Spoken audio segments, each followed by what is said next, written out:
Hello, my name is John Cornicello, and I welcome you to my series of live interactive photo conversations. You can check out the schedule at cornicello.com/conversations for dates and times of upcoming shows. You'll also find links to previous conversations there. To those new here, this is a conversation, not a class or tutorial, though I'm sure you'll learn some few things today. Today, my guest is Mac Holbert.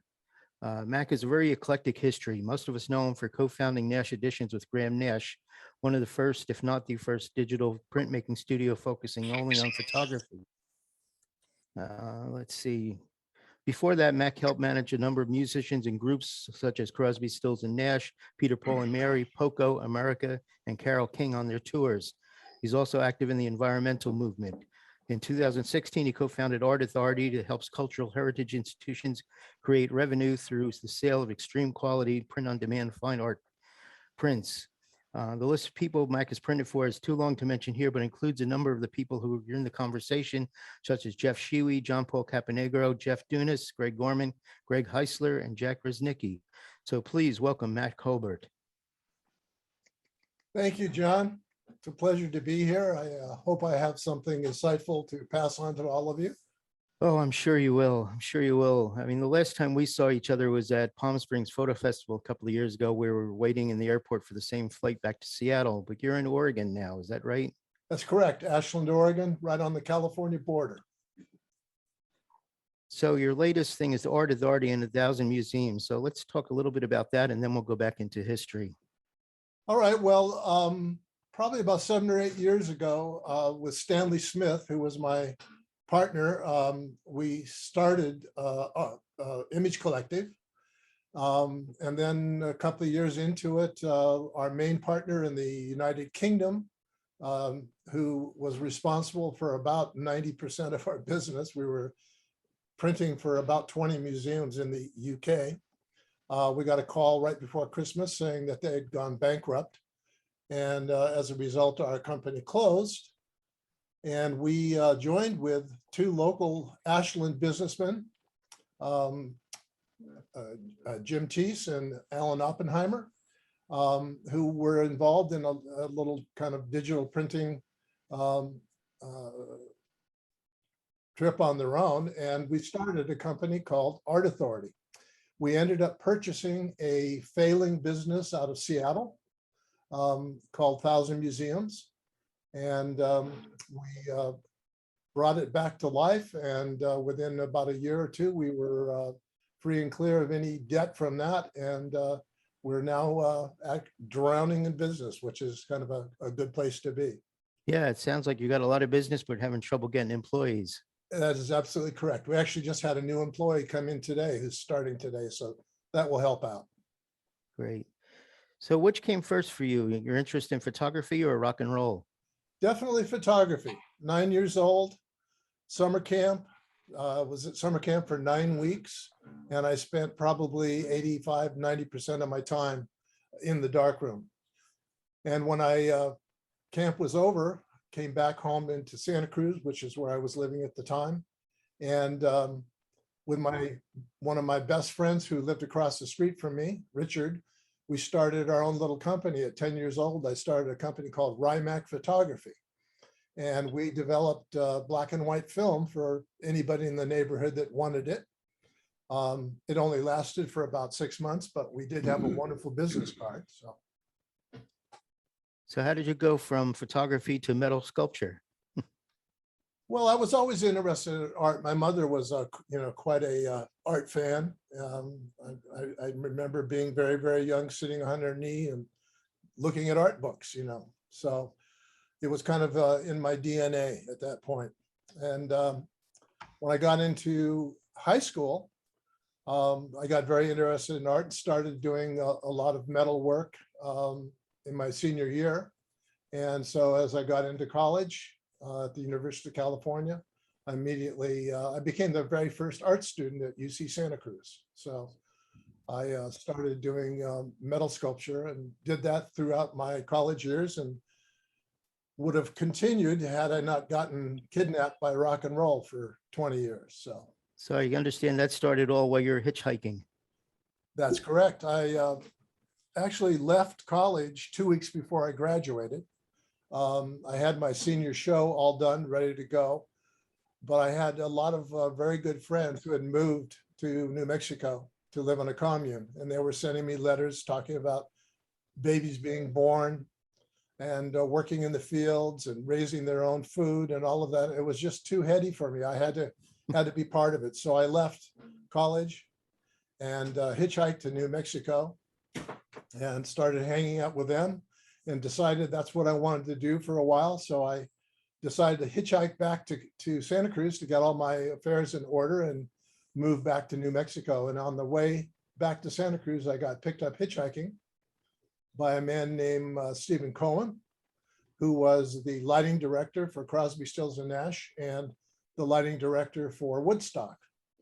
And he said, hey, listen, I'm going back to your area. He was going to a town about 20 miles from Santa Cruz.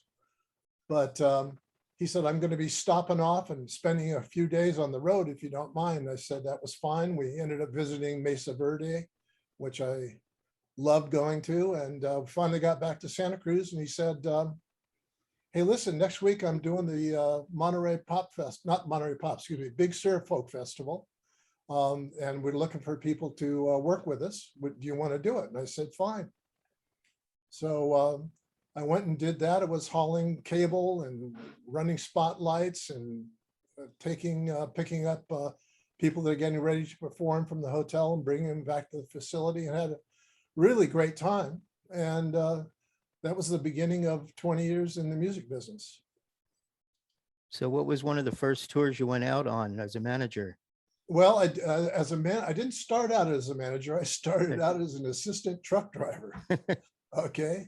And did that for probably 4 years, 5 years, and became a road manager. And then very soon after that, I started taking over the entire tours. So I sort of remember a Jane Fonda tour.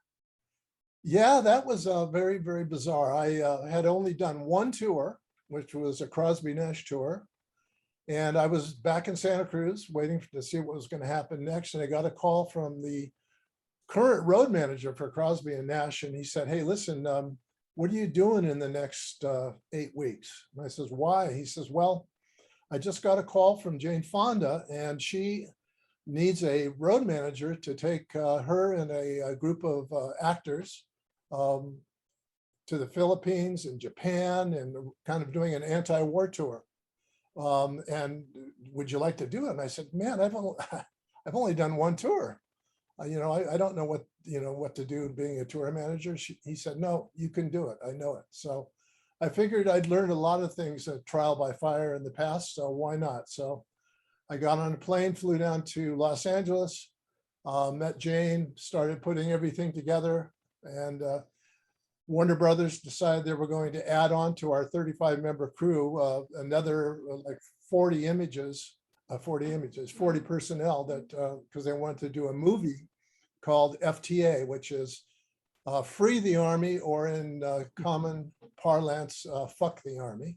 And we toured for about 8 weeks, started out in Hawaii, then on to the Philippines, Guam, Japan, and we performed outside of Army bases. And we had this little kind of burlesque show, kind of.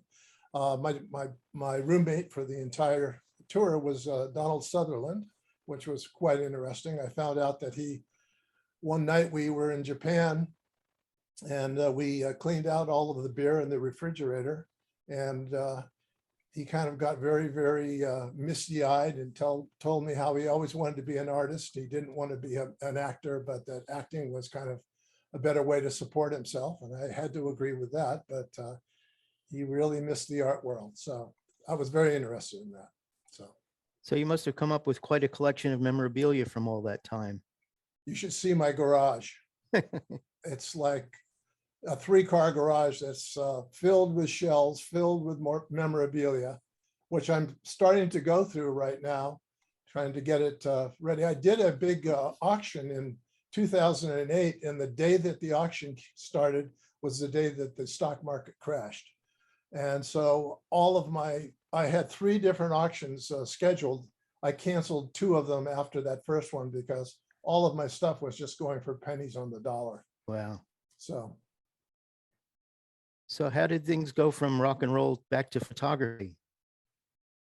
well, let's see. The first night I met Nash, which was the truck driver picked me up at home, and we had to drop by Nash's house in San Francisco to pick up his guitars.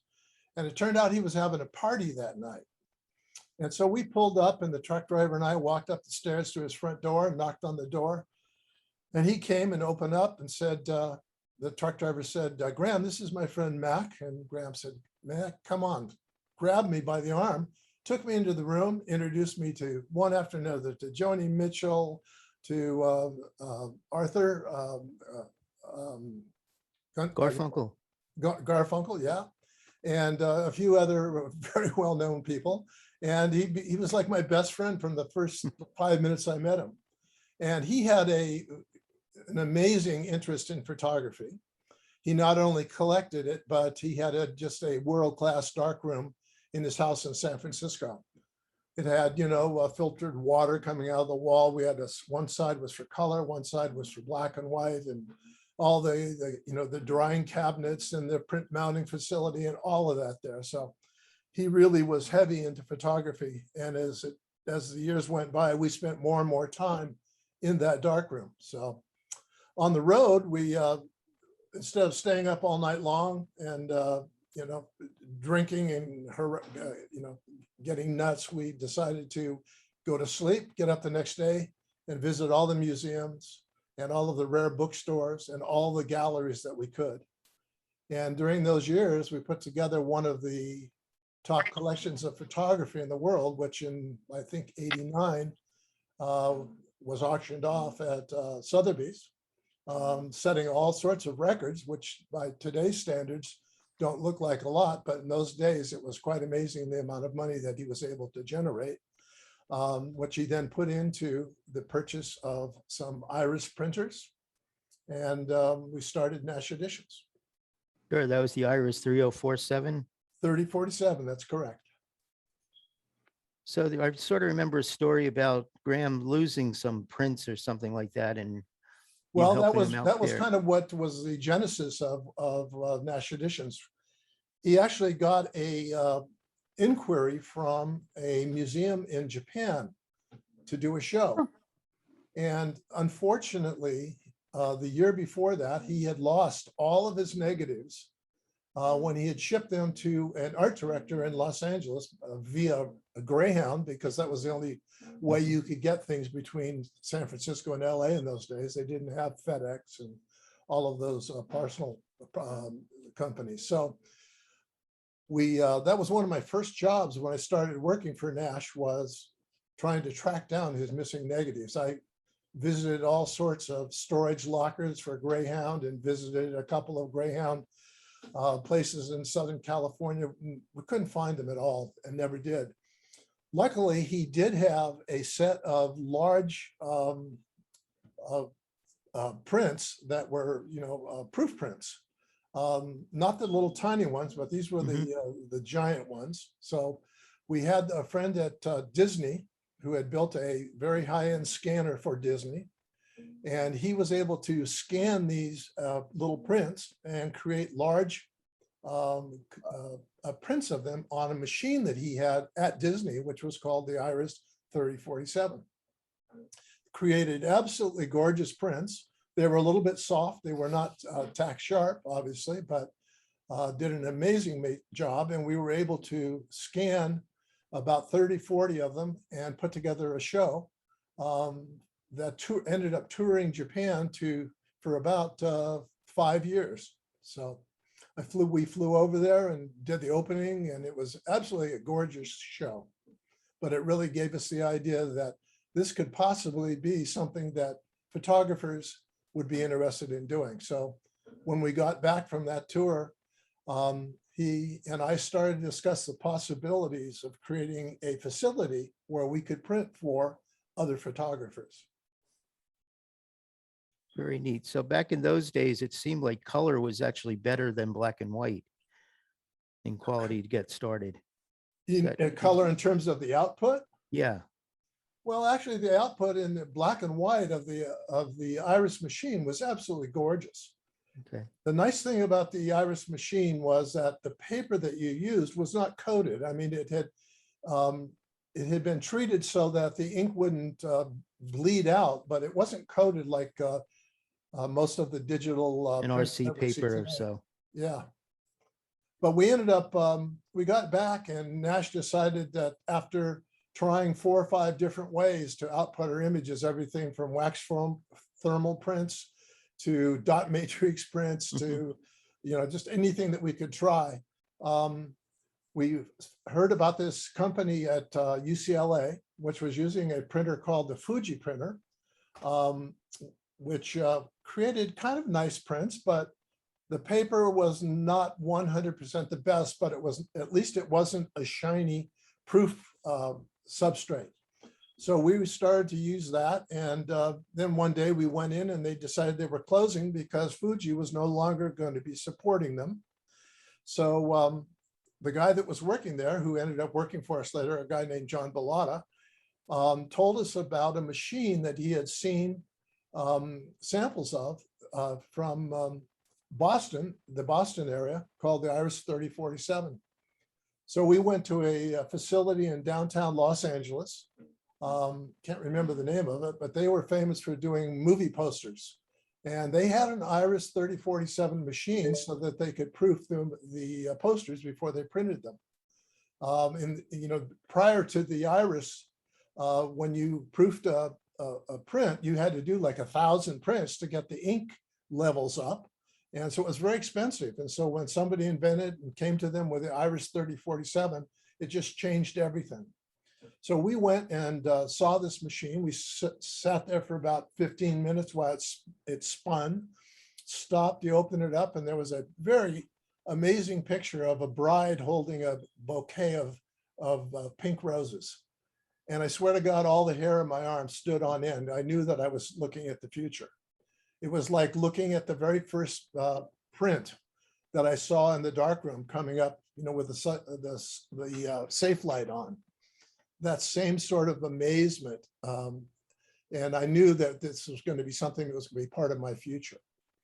So Nash decided that at that point he was going to buy the machine, which he did, $126,000 for the machine. Very, very difficult machine to work with. You had to maintain it every single day. I mean, it took about an hour of maintenance every day on each machine before you could even start printing. Mm-hmm. A lot of limitations, but it was capable of printing beautiful prints. It was originally made to print on a very shiny, thin stock. So the first thing that we did was we grabbed a hacksaw and hacksawed the heads off the machine so that we could move them back. $127,000 in hacksaw. Yeah, I mean, I still feel that that amazing kind of feeling when we knew that we avoided the warranty on that machine. But we were able to pull the heads back to allow it to accept thicker paper, and started Nash Editions. I decided to leave rock and roll, which was in 1990 in July, did my last show, and moved to Manhattan Beach, California, where Graham had bought a small house that had a carriage house out in the back. And we set up a business in the back, and it was a 2-story carriage house. And we put all the imaging and the computers upstairs, and the printers were downstairs. And we started our business. One of the first people that we printed, among the first people, was Stephen Johnson. We did some wonderful prints for him.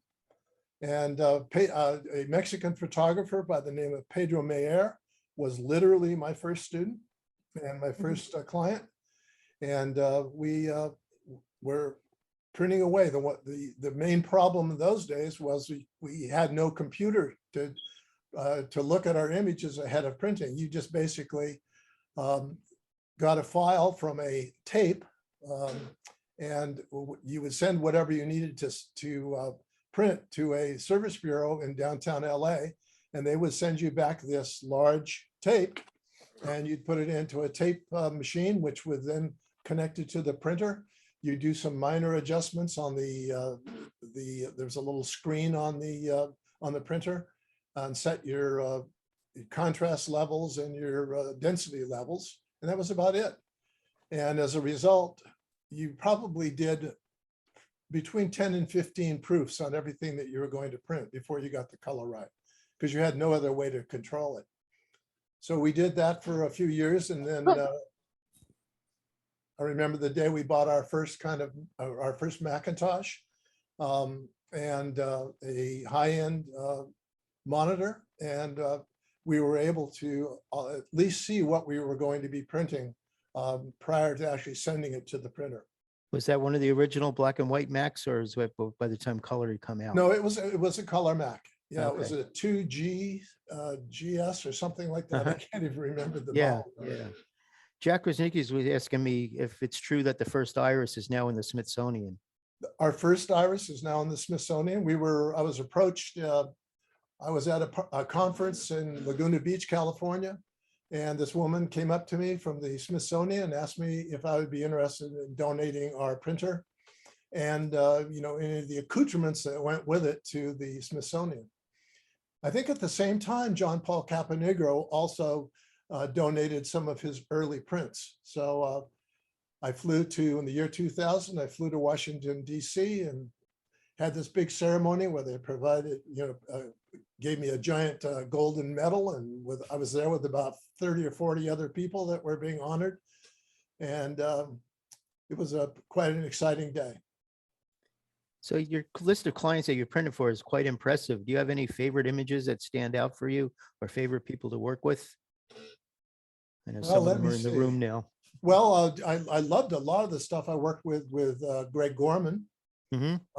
A lot of his black and white stuff. I mean, Greg and I together were beta testers for the Epson black and white, printing scheme. And so I was very into black and white, and Greg was really a master of black and white. I thought he crunched his shadows a little bit too much, but overall, I thought it was fabulous. And I remember some of the very early Jeff Sheely images that were quite interesting. I did a lot of printing for Epson when they did conferences and stuff, and they would have a little gallery, and I always ended up doing the printing for that. So that was my entree to a lot of very amazing photographers and some amazing images. So it sounds like you've done a lot of tutorials for Epson that are available on YouTube. Is that correct? They are. They sponsored me to do, I think, 24 different little videos all about my workflow. So if anybody's interested in finding out about that, you can just go to the Epson Print Academy online, and you'll be able to locate my 24 different videos. So. Yeah, I think one of the most important ones to talk about maybe a little bit here is sequencing in Photoshop and when you do things. And well, when I teach my workshops, I call it a non-destructive sequenced workflow. And I decided to start using the word sequenced because I think that's something that most people were not taught when they learned about Photoshop. They were presented with all these amazing tools, but no idea of how to use them. And in the darkroom, sequence was very obvious.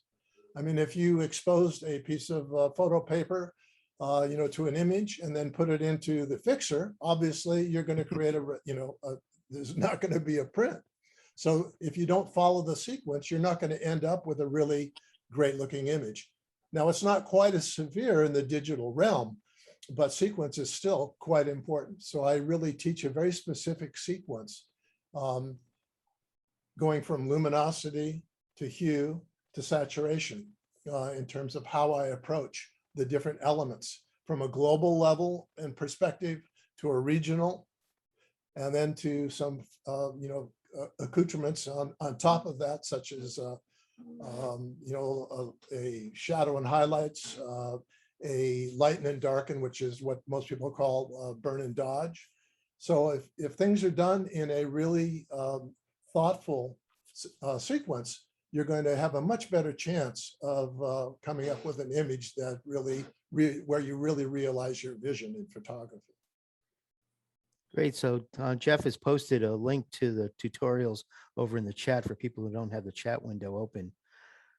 Do other people have questions right now about anything that we've covered? If you want to ask Mac anything.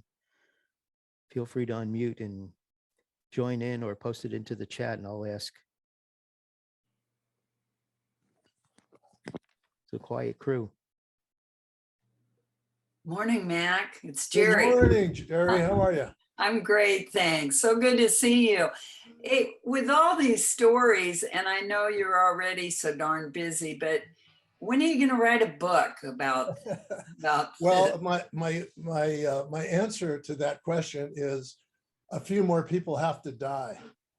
Because I really don't want to, talk about a lot of what happened on the road, with people who were kind of responsible for some of the most outrageous behavior on the road. Right. So. Well, it'll be an interesting one. There you go. Jeff has pushed up an image of one of your books. Let's see. Oh, there it is. Yeah, it's on my other screen. Yeah, that was a great book. We got an offer from new writers in the Bay Area to do a book, and they really gave us complete and utter control over it. I mean, there was just no input from them at all. And one of the very first things I wanted to make sure was it was not going to be another Photoshop book. I was just, most Photoshop books are way too involved in terms of everything you can possibly do in Photoshop, and it ends up confusing a lot of people. So what I was really interested in doing was creating a book that really spotlighted what people were doing with the digital tools, as opposed to how to do it. And so we ended up grabbing images from our many clients at the time and put together what I consider to be a really fine group of images, that really represent what was happening at the very beginning of the digital revolution. So Joe Pobreskin's had his hand up there and wants to make a Yeah, this comment. has nothing to do with photography or printing. I'm curious about the Smithsonian thing. You get a tax deduction for that or what? I mean, that's a pretty hefty piece of equipment to donate. Yeah, well, I remember the day that the woman from Epson walked into our door in Manhattan Beach, California. Epson at that point was just probably a mile or two from where we were in Manhattan Beach. And they ended up giving us a machine to beta test. And I knew at that point that although black and white just sucked, it was kind of greenish, there was a lot of metamerism in the prints, but I knew that with color sync, that we eventually could work the problem out with the black and white. The color was absolutely gorgeous. So the point being is that we ended up acquiring 3 or 4 different Epson machines and started doing a lot of our printing with the Epson. Now we still had these Iris machines. We had 3 of them, and we just knew that there was not going to be any room for them in our business in the world. The Epson was a lot cheaper. The Epson was a lot more easy to work with. There was no very little calibration. I mean, once you did the calibration, it pretty well stuck unless you moved the machine or something. Did people notice that Jeff had posted a photo up there of the 3047? Yes. So the point being is that there came a day where we had to roll the irises out of the building, and we rolled them out to the trash. We put them out on the curb, and the trash came and picked them up and took them away. So it was quite a day. Martin has his hand up. Yeah, it was just really to ask about the kind of moving on with technology, the fact that you have to keep on buying new stuff all the time. Do you find that that's a real issue? Well, I would say that what ends up happening is the newer machines that come along have qualities about them that really supersede anything that the older machines can do. And you're absolutely right. We're constantly updating. We've in the past year have sent a 60-inch machine to the trash. We've sent 2 44-inch machines to the trash, and we've replaced them with more up-to-date equipment. And it ultimately results in better prints, more reliability, more longevity of the prints. I mean, with the iris, when we started, I remember a day, this was probably 91 or so, where I was printing a black and white image of David Crosby, and I had a little proof of it, and was going out to lunch, and my assistant at that point, a guy named Jack Dugan, and I were going out to lunch, and we walked out the door, and I threw the proof print after I showed it to him on a table outside. And he threw a piece of newspaper across it by accident, half and half. Mhm. We went and had a long lunch, came back, pulled the newspaper off, and half of the print had faded. I mean, things were that fugitive. And that was quite a, quite a battle we had with different ink manufacturers and Iris itself to get inks that were had more longevity to them. I mean, having something fade that quickly was not going to work in the real world. So, well, ultimately, by the time we got rid of our iris technology, I think we were in the 40 or 50 year range. And now with the new Epson technology and the new inks, we've got black and white prints that last 400 years. And our color prints are rated for 200 years. And that's quite a change. It's been amazing to see what's happened from the equipment. I mean, going from hard drives that were 200 megabytes up to terabytes of storage. And I now have a little computer here, a Mac Mini M1, that's $800 or $900, and it has way more capability of some of the early machines. I remember my first Macintosh going in to sharpen an image. I mean, you went out and had lunch and came back and it still hadn't finished. Yeah. And I remember buying a $3,000 Thunder card, which went in my computer and actually accelerated any Photoshop operations. That was like amazing. And now even the cheapest machines are way and above, more capable of doing, what we were capable of doing then. Yeah, Stephen, did you have something you wanted to ask? Yeah, I wanted to add a little bit about the fading and the iris prints. One of the interesting things that when I first got the Iris Realist, after I had worked with Mac and Jack a bit, and Bill Atkinson, who had been very generous with time on his machine, I was looking into the longevity of the inks, the dye inks that went into the Iris printer.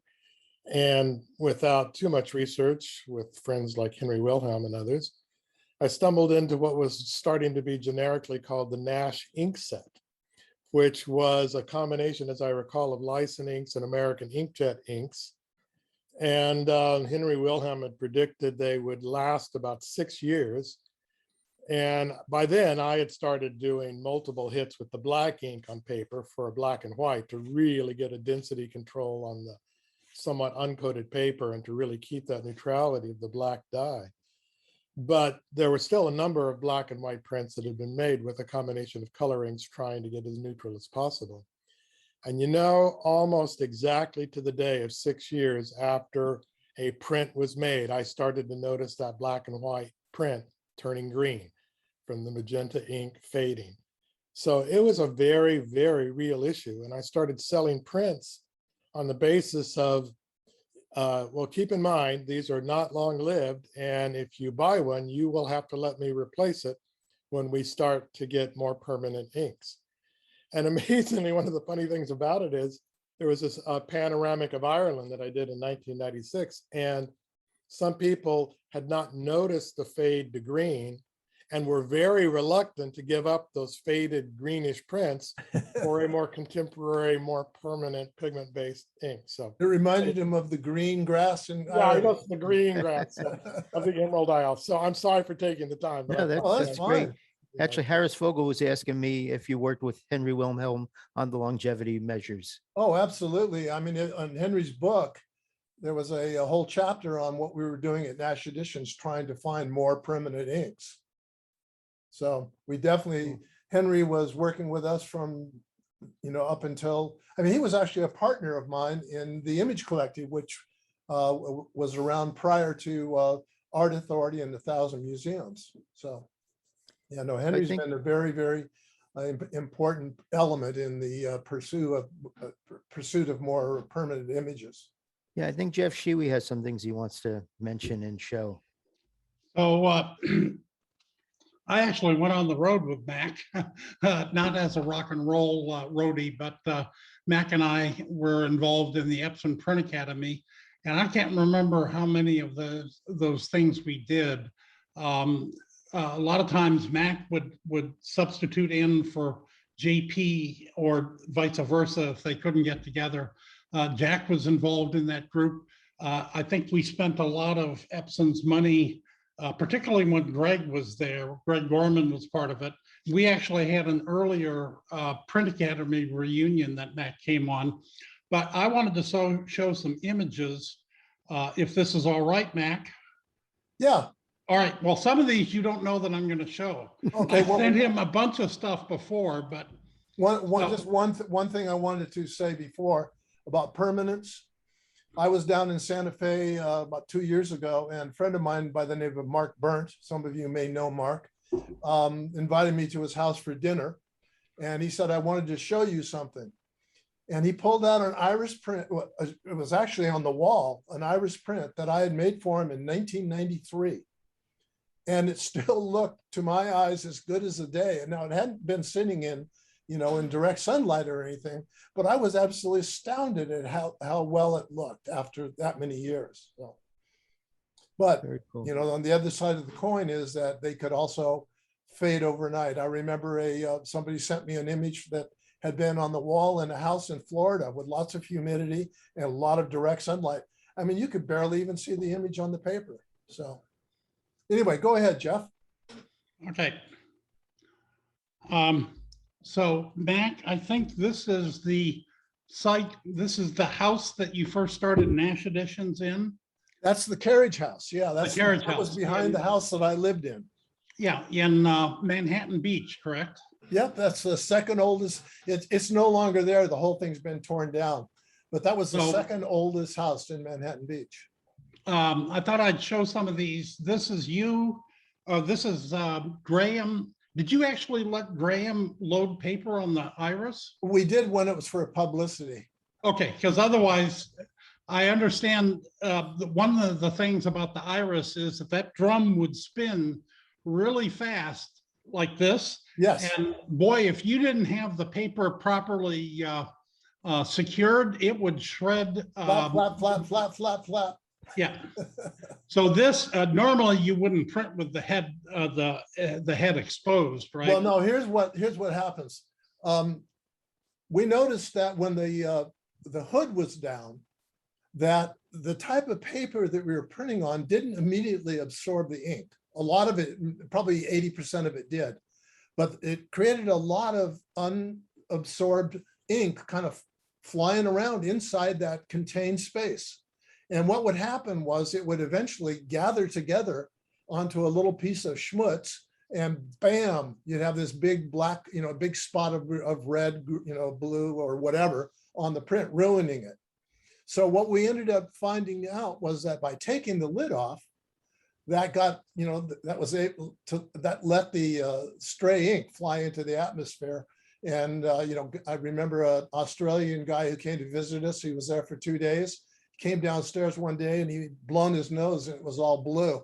So what we ended up doing is, you can see that plastic tube going down. We ended up hooking that up to a vacuum cleaner right near the head. And that ended up pulling a lot of the stray ink out of the equation. So this is how we normally ended up running the machine. Now in a normal facility, they always keep it down for safety reasons. So this is you guys working, what was that a 2CI or something? Yeah, something, no, it was, yeah, it was something like that, yeah. And there's a slide scanner you can see next to it. It's more like Now a this is the Looked very like a first, 2X or 2 Mac 2FX. yeah, 2FX, 2FX, yeah, that's what yeah. it was, yeah. I always got stuck with the X models when I was working for someone. They was always the most troublesome Macs, I think. Now this was Dave Coons, who's not in that picture, was the guy from Disney who ended up inventing the kind of the overhead scanner. This thing, Nash Editions purchased. I mean, we paid for him to develop it, and it was capable of doing, like 4 feet by 6 feet of scans, very, very high end. It ends. I think the thing is still running. He's got a facility in Culver City, California now, and we finally ended up giving it to him after we moved. But it had an XYZ coordinate, so it could go sideways and right and left and up and down. You guys look so young there. I know. I don't know what happened. The guy on the far left is Jack Dugan.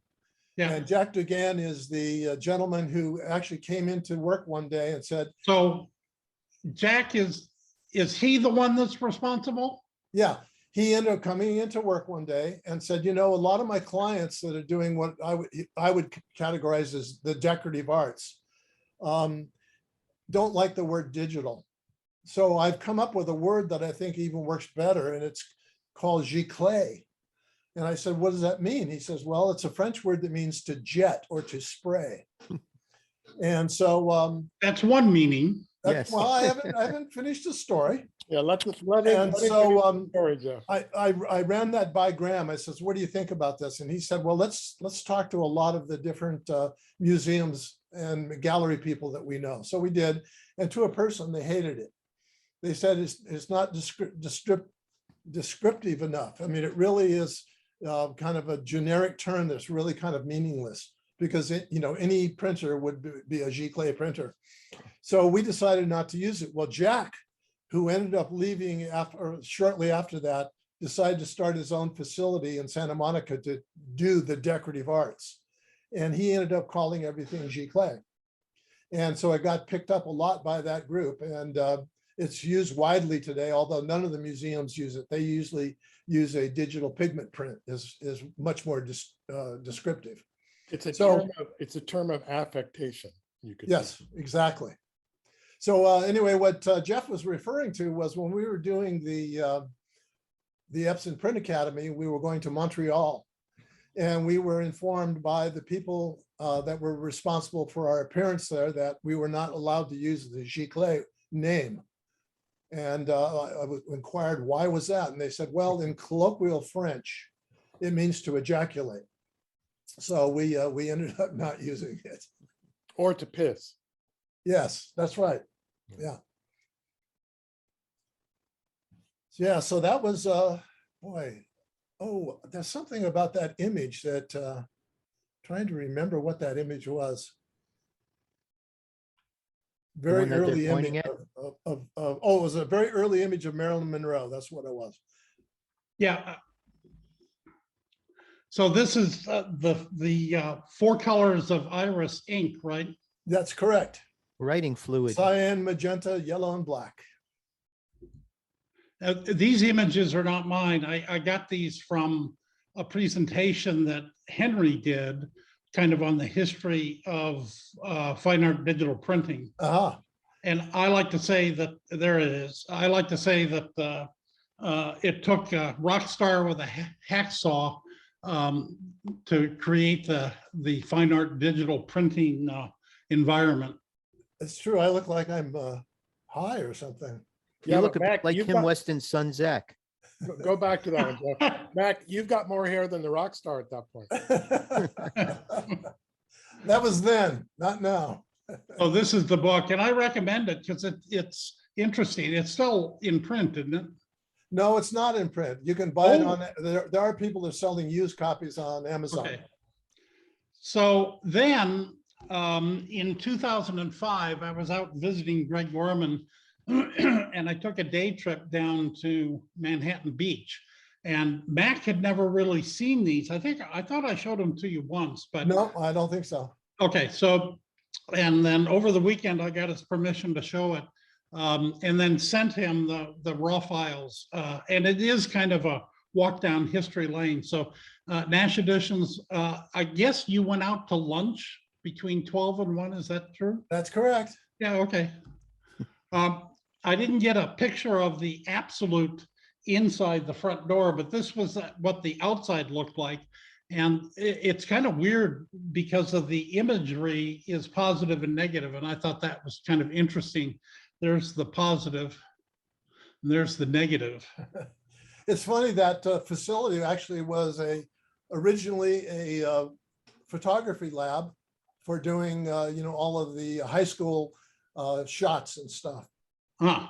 And this is Mac and Ming. Yep. Ming was, he kind of was Mr. Do Everything, particularly on the computer, and a really good guy. He's now a teacher at the art center in Pasadena. And this is a poster. What is Singer Editions? Well, Jonathan Singer was a guy that came to visit us early in the 90s, who was just a graduate of college and wanted to start a fine art printmaking facility. Ah, So we gave him all of our knowledge, and we actually flew back to Boston and did a lot of interviews to get him a little bit of press to get him going. So, oh, okay. So once we get in, this is the main kind of prep area, the clean area, not around the prints. And there were a number, I can't remember, what was her name? Lisette. Lisette. Okay, so she helped facilitate kind of the prep work, and you guys didn't actually do mounting or matting, did you? We did not. No. Although our current company does, we have a full frame shop and everything. So, and so it was kind of interesting to go back in, and here's the crew, Mac on the left, Ming on the right. And who's the fellow, the short guy? John Bellata, who John? was the guy who ran the studio at UCLA that was using the Fuji technology, who told us about the iris printers. Ah. So John was the guy Love that, those high-tech iMacs you got there in the shows. Yeah, Yes. there you go. I love Only the those. best. And you were trying to explain something to me, and I have no idea what it is, but I love this shot. That's a strange one. And you had a bunch of Epsons. I get a kick out of the fact that you had to name them because they were all on the network, and it was very important that you sent the image to the right printer that was loaded with the right paper. The 9800 was what you were printing with when I was there in 05. So 2 MKN9D. Well, that So means that's- that means matte black ink. Yeah, matte black ink, and it was printer number 2. What's the 9D mean? It was just another name to further distinguish it from another printer. Yeah, but which one was R2D2? I don't know. And this is interesting because I did this shot and I have no idea what the print was coming out. Do you remember? Well, I know that it is a blues singer. Yeah. But that's about it. Okay. Well, this is what the image looked like. I just flipped it over to see if I could recognize who it was. It's actually Taj Mahal. That's who it is. Ah, okay. Back in the back where the printers were, there's Ming. Got a fun shot of Ming. And the door there that you can see goes to the upstairs, which is where I had all of my computers. Yeah, wait for it. I know.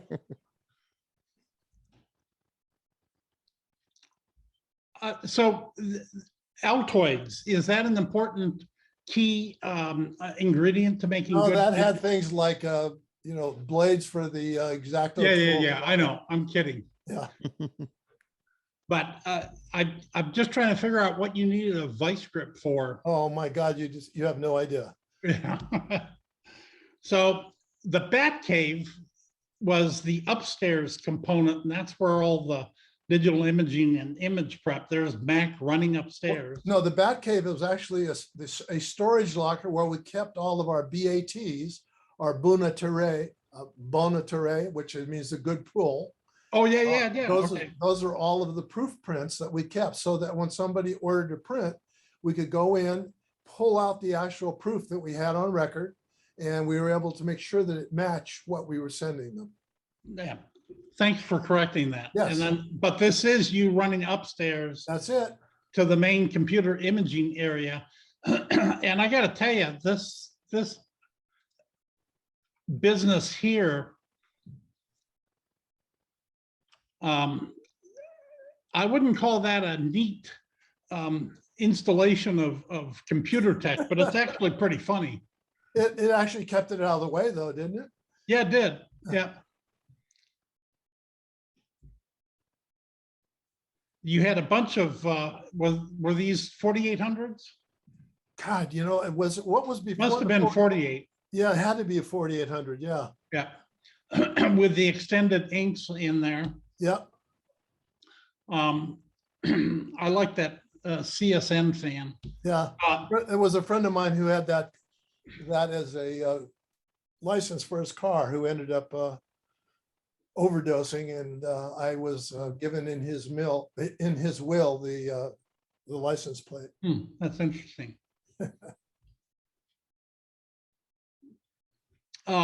What kind of, at this stage you were using, didn't you have a, what was the high-end flatbed scanner that you were using? That was an Epson, like, I can't remember, the like G10,000 or something. Ah, okay. It was actually a very nice scanner, but we also ended up having a Cytex. Yes. Yeah, and that was a $52,000 scanner.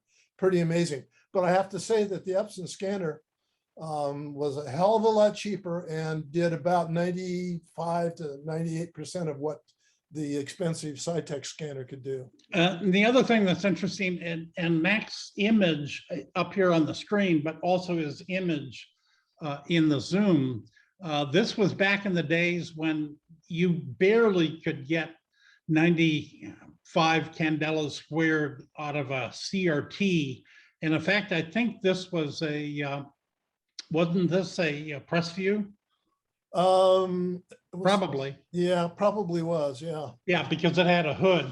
So Yeah. the CRTs, I mean, you literally had to work in kind of like a darkened cave. These days with the LED backlit LCDs, you don't need to work in a dark cave. That's for sure. So I got a kick out of some of the little stuff that you had hanging around in there. I'm not sure what the progression of the image on the bottom left is. Is that Mel Sokolsky's image? It is looks like Melvin it. Sokolsky. Yeah. And then bleed tear, I don't know what, but this was just stuff that happened to be on the whiteboards that day. And whose kid is this? I think that was one of John's kids. Yeah, okay. Oh, I got a kick out of this. Character development, environmental design, storyboards, animatics, record sound fix. What are you preparing to produce a film? I have no idea. Got to record those sound effects. Huh. So, and then something about having to replace the batteries in the Parrot. Was that like when you walk by it would squawk? It sure did. Yeah. I think we finally took the batteries out of it. Yeah. Is that Dano? It looks like it, doesn't it? That was Jack Bailey, who had a show on TV called Queen for a Day. And I was in Huntington, West Virginia, and we stopped off for lunch, and there was a junk store next door. And I went in and I found that thing. It was, I think $10 or something. So Is it in the garage now? it is, but unfortunately, it got stuck next to something that was hot and it kind of melted. Oh, it's just got more character than. Yeah, more character. I was trying to figure out which was the before and which was the after. Well, I think the one on the left was the before. That was Douglas Kirkland. Yeah. I think, was it what David Palermo? What, didn't you bring Doug Kirkland to Nash Editions, or was it somebody else?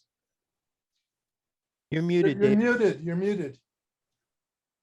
You guys came down to the Culver City office. That's And- right. We and did a Doug- little Yeah, workshop down did a there. Yeah, presentation and yeah. yeah.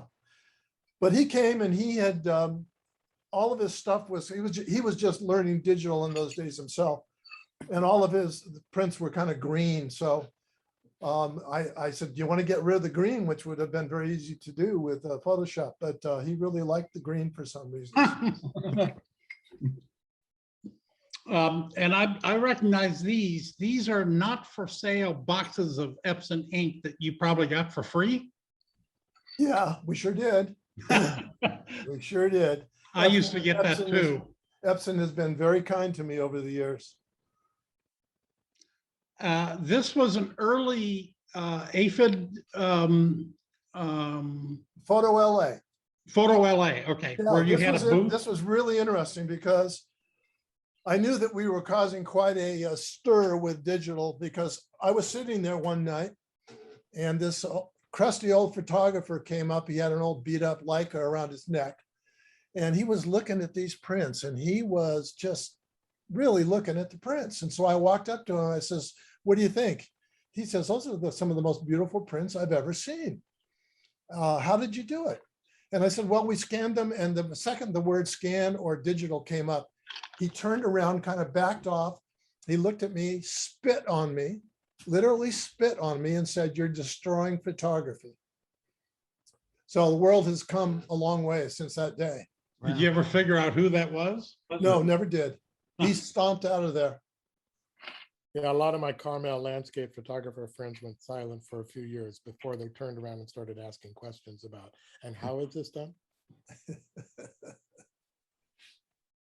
This was interesting. This was one of, it's a commemorative, but it was 5 million album sale. Is Yeah. that correct? Yeah.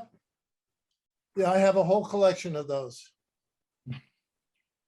Nash, whenever Nash got one, he would always have one made with my name also. And then he would give me one of my name and one of his name. So he said, "That'll put your son through college." And this, you'll have to explain the photograph, but this was a softball team? We were in New Jersey and we had a day off, and we decided to challenge Bruce Springsteen's band to a softball game. So I'm the one on the kind of left of the guy in the middle. The guy in the middle is Bruce Springsteen. Yeah, this is you here, That's right? me, yeah. Yeah. And then right above Bruce is Crosby. And then the guy with the sunglasses in the back, that There. was Phil Hartman's brother, John Hartman. And then the guy with the afro and the glasses next to him is a guy named Bill McDonald, who was the chief diver for the Cousteaus. He was out on the road with us doing handouts about ocean, safety and stuff in terms of whales and all sorts of issues that concern the ocean, plastic, everything. And then the guy next to him who's looking to the right is, he was stabbed to death at a roadhouse in Texas about 2 years after this.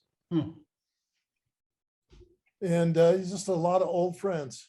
Guy, Who won? they beat the pants off us.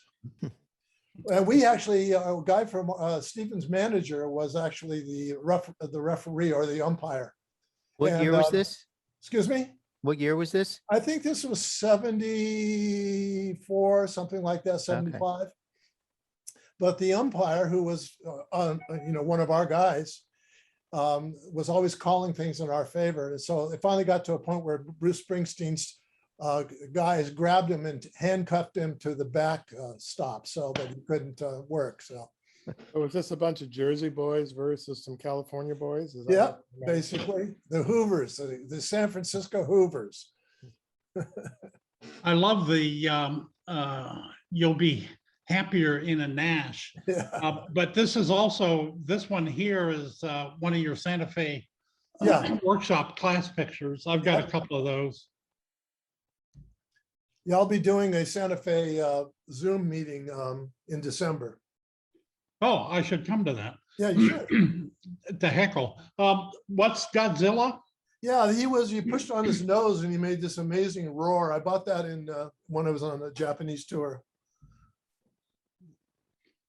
So I'm trying to figure out insect bombs, spam, Stay Puff, and sparklers. Is that the key to digital fine art printing? That is, I'm sorry you had to reveal that to everybody present, but that is, yeah. No, that was all crap that was left in the studio when we took it over. And I've zoomed in on this. You got some interesting books here. Oh, an amazing, quantity of really high-end photo books.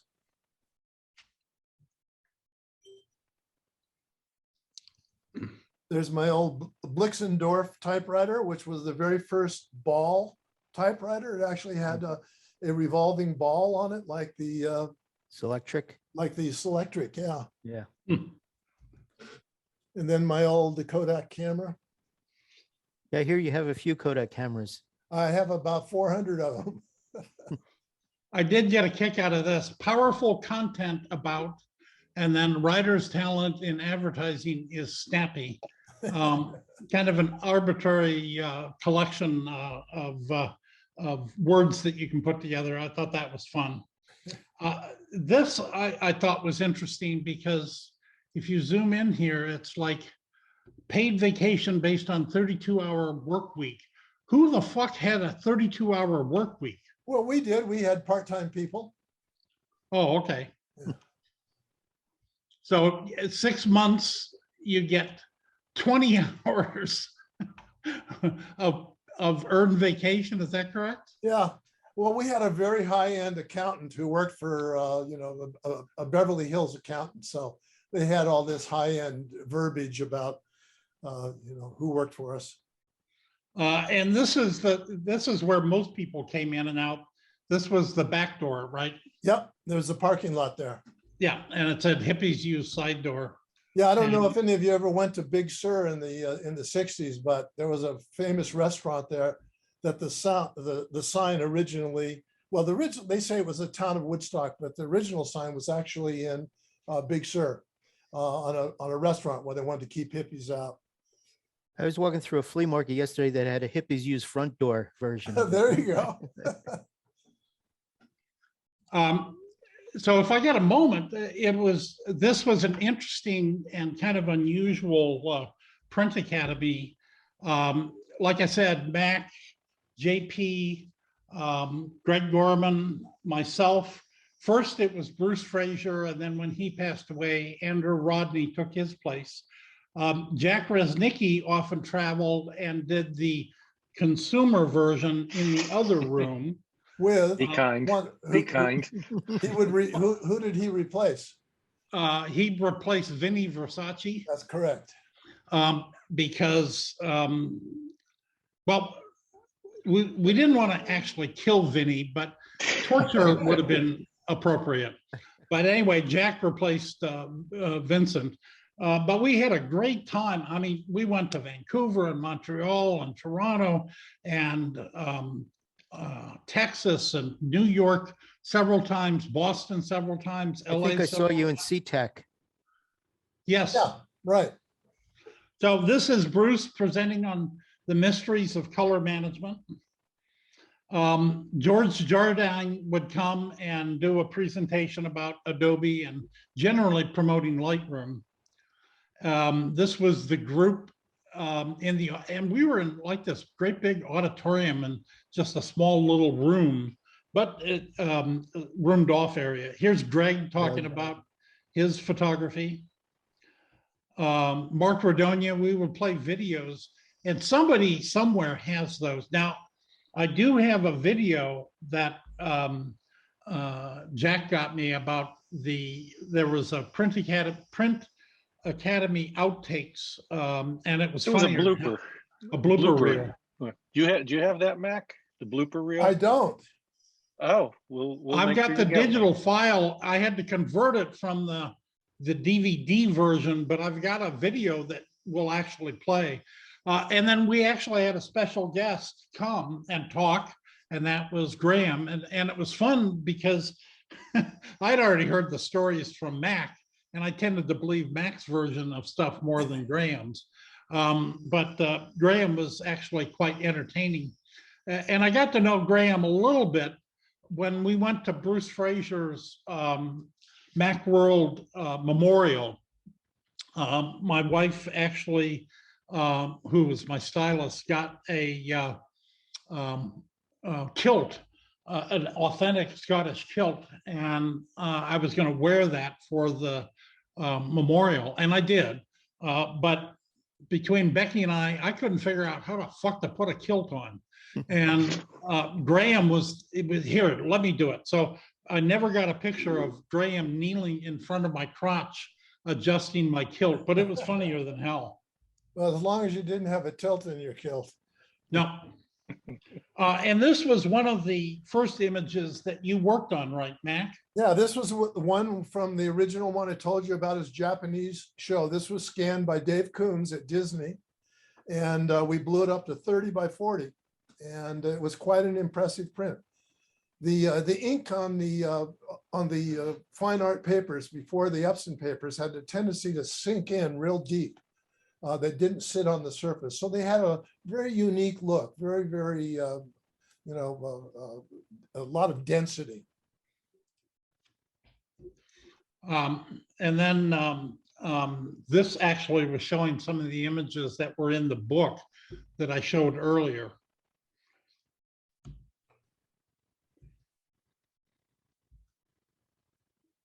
And of course, I had to give my presentation. Is that a selfie? Sticking your arm out? Yeah. Actually putting the camera on the table. And one of the things that, now I can't remember, this was actually from one of the dinners that we went out, and everybody ended up with red tongue from wine drinking. Is that correct, Mac? That's correct. Yeah, and you shot that, or I shot that? I shot it, yeah. Okay. Yeah, as you said before, Greg spent a lot of Epson, and we spent a lot of Epson's money on wine because Greg was along with us. And Yeah. he never drank anything under, God, what, $120, $130 a bottle. Restaurant prices, but he would drink a $50 bottle of wine retail. Yeah, that's for sure. Yeah. But this is Bruce Fraser again. Still miss him. Yeah. Yeah, very much. Yeah, he I was love this. basically, Bruce was basically the guy in 1989 when I got, actually 1990, I think I got a beta copy of Photoshop. And I didn't know how to use it. And there was no internet and there was no books on Photoshop. And I was told about this guy, Bruce Fraser in San Francisco. And I would call him up and he would walk me through things. He was so kind in terms of sharing his knowledge. And then here's Graham, Henry Wilhelm, and Mac. And then after the event and at the breaks, we would put prints down. I think one of the reasons that the Print Academy was so successful is that part of the Print Academy was showing well-lit with Solex bulbs, well-lit, framed and matted and framed prints, and of good photographers made by, well, if they didn't make them themselves, Mac would make them for Epson. And I mean, they were stellar prints because the images were great and the prints were great.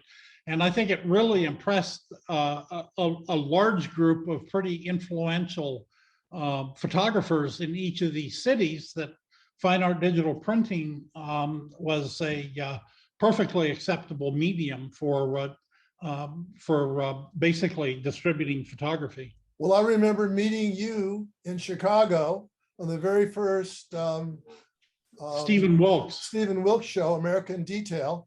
Yeah. And you were still a little bit of a skeptic. There was a little tiny bit of it. And you No, I was a major skeptic. Are you kidding? And then I looked at you and I could see that you were kind of knocked out by the way that the prints looked. Oh yeah. Stephen's prints, and there's a whole story about that. In fact, we did an interview with Stephen Wilkes on PhotoPixel that is actually worth watching because it kind of goes back from Stephen's his early career, but also his early introduction. Stephen got paid to go around America to photograph stuff for Epson, and then made a big print show that Mac printed. And that was probably the first time I saw a fine art digital ink print, inkjet prints that actually looked, that was like kind of jaw dropping. I mean, to admit it, big prints like that.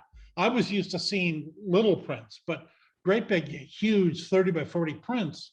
It was impressive.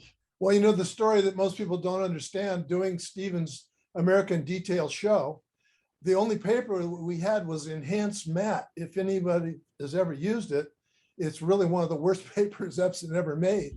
And Stephen came and worked with me. It was right before Christmas. And we went and proofed everything that was going to be in the show. And I went home and he went home to kind of be with his family for Christmas. And I was sitting there on Christmas Eve. And I just started thinking to myself, God, you know, these prints are just not going to do it. I'm not really proud of them at all. There was no really black density. So I called up Stephen and said, you know, we got to do something. I'm not happy with these prints.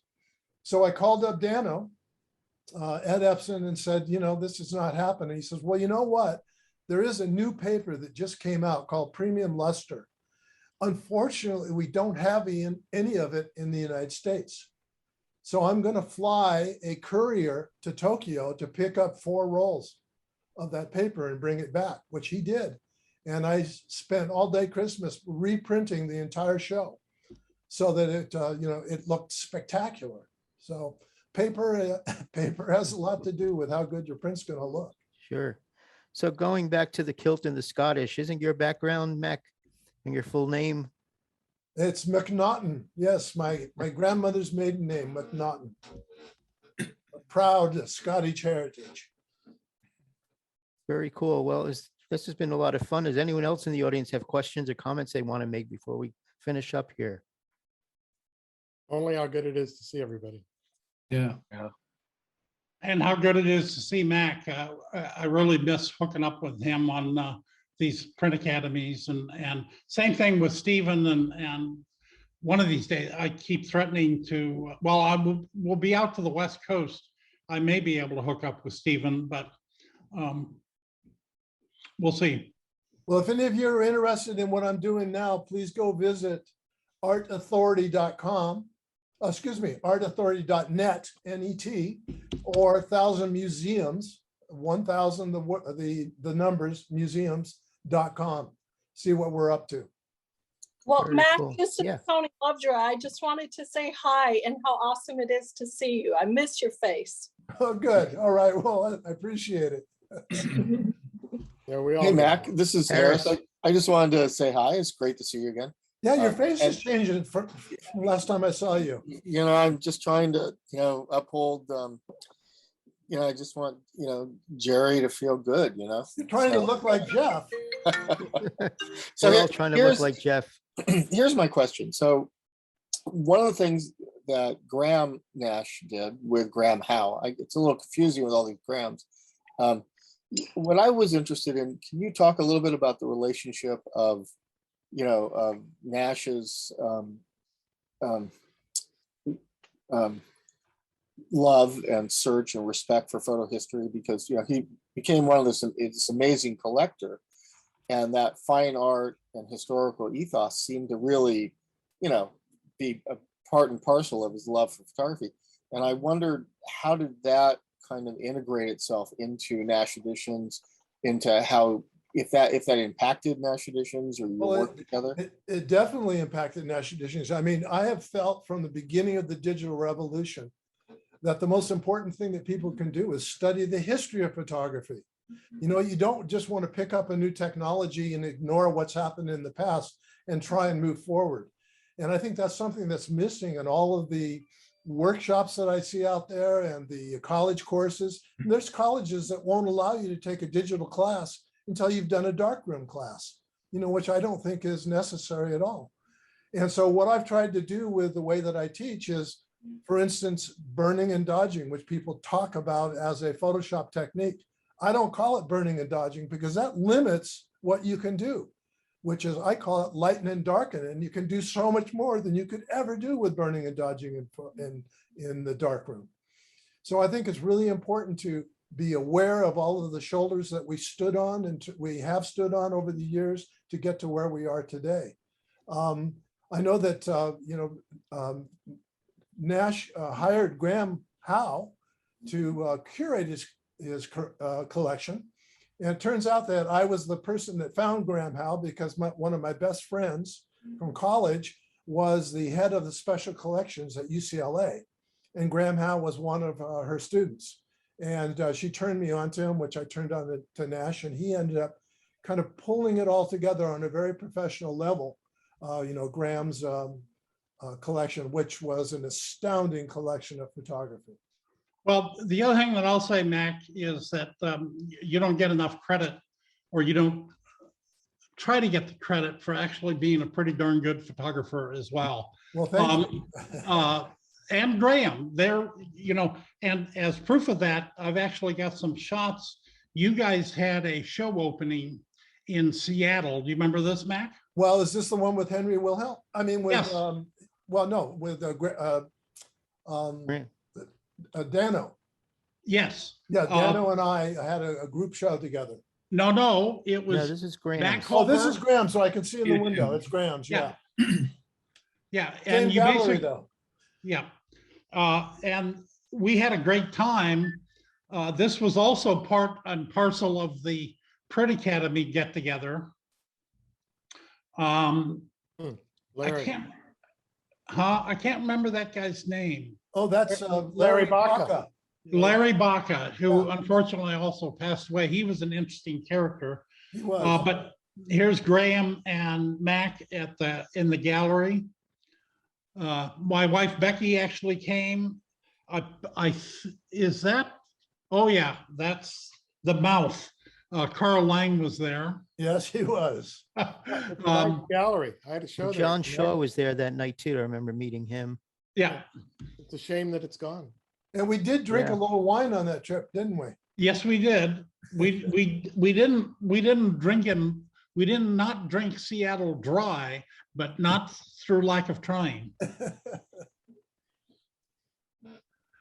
But a lot of the pictures, where can people see your actual photography, Matt? Well, on Instagram, I have a rmacholbert.com at Instagram. Okay. There's Henry. Yep. And Henry is really funny under the influence. I mean, Henry can be funny anyway in a dry sort of way, but when you get Henry drunk, his tongue is, it also got very red.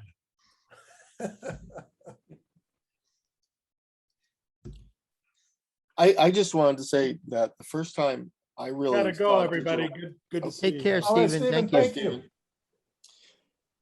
I just wanted to say that the first time I really saw the work was Pedro Myers exhibition at the California Museum of Photography. In Riverside. And and it was beautiful. And I believe, you can correct me, that was all printed with the iris printer. It was. All of And, them were done with iris, yeah.